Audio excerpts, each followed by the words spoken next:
I had to learn to put a filter on my brain, kind of like how you can put on a filter in your email inbox. In your email, you can go into filters and actually select an option where certain subjects, certain topics, certain keywords, your inbox can automatically filter those and throw them in the trash or put them in a certain folder.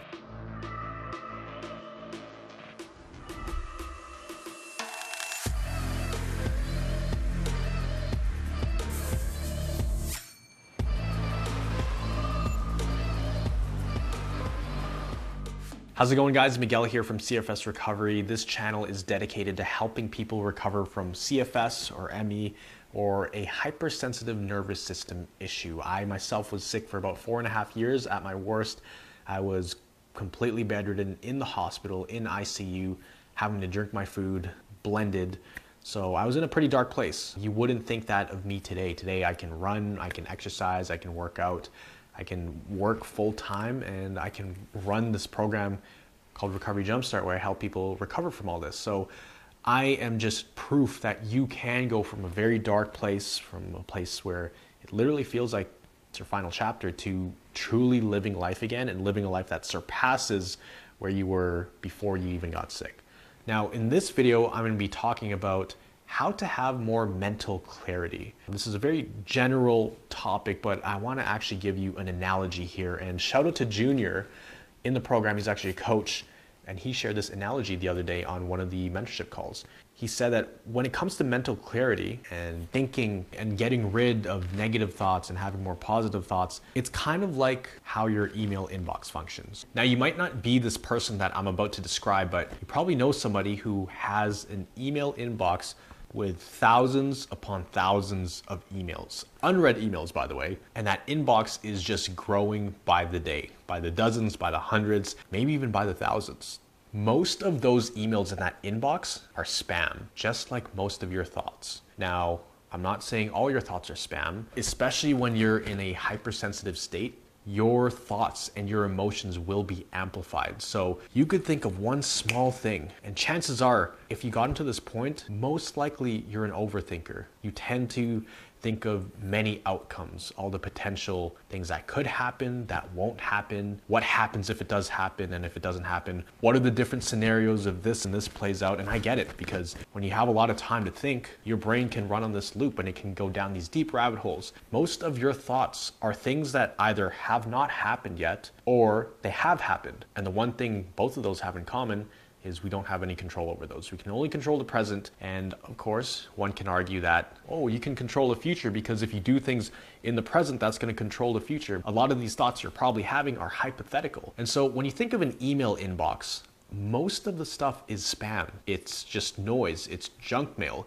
It does not matter if you open it or not. It does not have any effect on your life. It's just these different things, these different subjects, these different ideas trying to sell you on something, trying to convince you of something. A lot of it is similar with your thoughts when you have CFS. You're gonna have a lot of fearful thoughts, a lot of worries, a lot of anxiety, a lot of anger, a lot of frustration, regret. All of these things are amplified when you have a hypersensitive nervous system issue. So like many emails, they're annoying. They don't really mean anything. And for the most part, you just have to ignore them. So for me, I didn't even realize how much noise was going on in my brain until I really sat down with my doctor and he showed me how the nervous system works. He showed me these diagrams, which I created a blueprint out of, the recovery science blueprint, to really illustrate everything that was going on, why I was thinking the things I was thinking, why these patterns were happening over and over and over again. And I didn't realize my brain was running on this fear loop. I was getting bombarded with this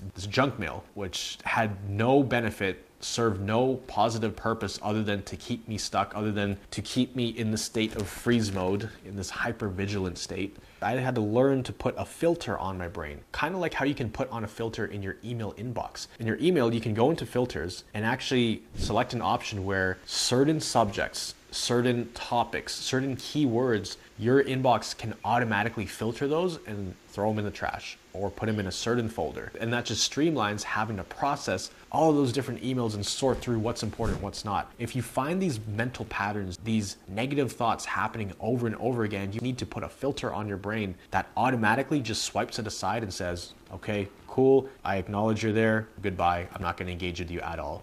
And you need to identify what those thinking patterns are. What are the thoughts that constantly come up? What are the things that always scare you? Things that always frustrate you? The things that always make you feel sad? What are they? You need to literally write this down on a piece of paper or in the notes app on your phone so you can identify what you're even trying to filter out. That's so important. You need to know what you're trying to filter out, because when your brain can recognize what it's trying to filter out, eventually you do it enough times, literally hundreds of times, your brain will start to pick up and it'll start to go, hey, I recognize these thoughts. I recognize this language that doesn't serve us. Filter goes to the junk mailbox. In this case, it is essentially us swiping those thoughts away and it just vanishes into thin air. And then it's gonna circle back. It's gonna come back maybe 10 seconds, 30 seconds, 2 minutes, and an hour. Most of the time it comes back every few minutes, but then you need to build that filter in your mind. It doesn't happen instant like it does with email. You literally need to build it into your mind and program it so that your brain can automatically swipe these things away. When you can do that, recovery becomes much, much easier. And this is why it's so difficult just to gain traction in the beginning of recovery. That's why it's very helpful to surround yourself with a team of people who understand what you're going through, who have been through it before and know the right approach to gaining traction, where they can actually break things down into simple steps. Do this, do this, do this, or do this mental exercise, do this brain training, and you will no doubt get better. When you can get on the right track, progress gets much easier. But it's just that beginning that's so difficult. And I mentioned this in another video,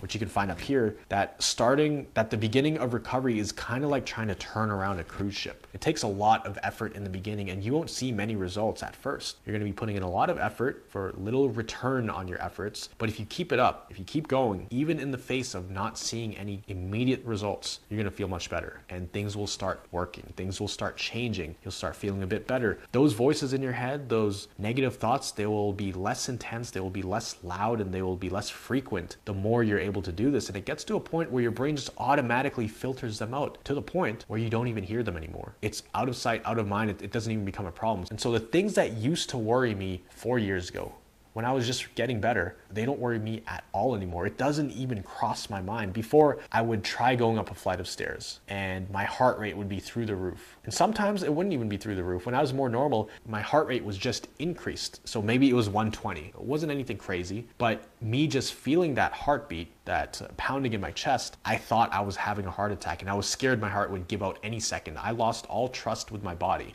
And so that thought was playing over and over again. Every time my heart rate went up, every time I had a palpitation, every time I was even remotely out of breath going up the stairs, even if I had to take a deep breath, which is normal people do that when they go upstairs, I was panicking, I was freaking out. I don't think about that at all anymore. In fact, whenever I go up these stairs at my place, I usually run up the stairs, get to my car. I usually run down the stairs. I'm doing things a lot faster. So it's a completely different paradigm I live in now. It's almost like I live in a different dimension. That's what it felt like. Everything was dark and gloomy. It's hard to find happiness or gratitude when all you feel is suffering every day. So it can be easy for your mind to run these negative thoughts 24/7. It just makes sense, right? If you're external environment is very hard, very dark and grim, it's only going to leak into your internal environment. And then it becomes a feedback loop where your internal state is very negative. It's only going to feed to your external state. Your world's going to start to become smaller, which is going to lead to more anxiety, which is going to lead to more symptoms.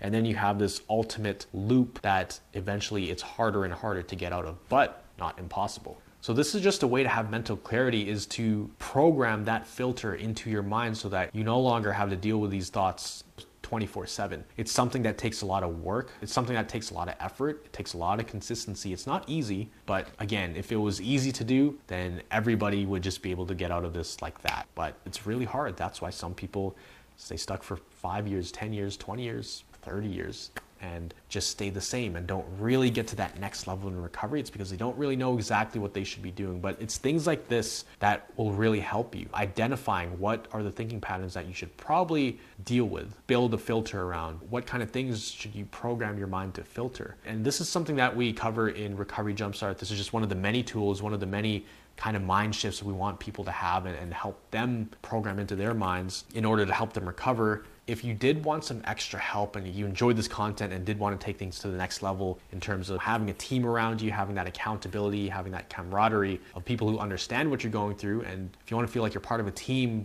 going through this, people who have been in your shoes, then make sure to click the link down below. You can apply for our Recovery Jumpstart program. There's limited seats available. We can only help so many people at once, and we want to make sure you're a right fit for the program. That's why we do it by application only. As always, we do a subscriber highlight comment of the day. For this video, we have Ivar, and he says, "What's helping me most is that your videos are explaining in such easy ways what's happening in my body. With understanding, the symptoms are less scary and easier to rewire.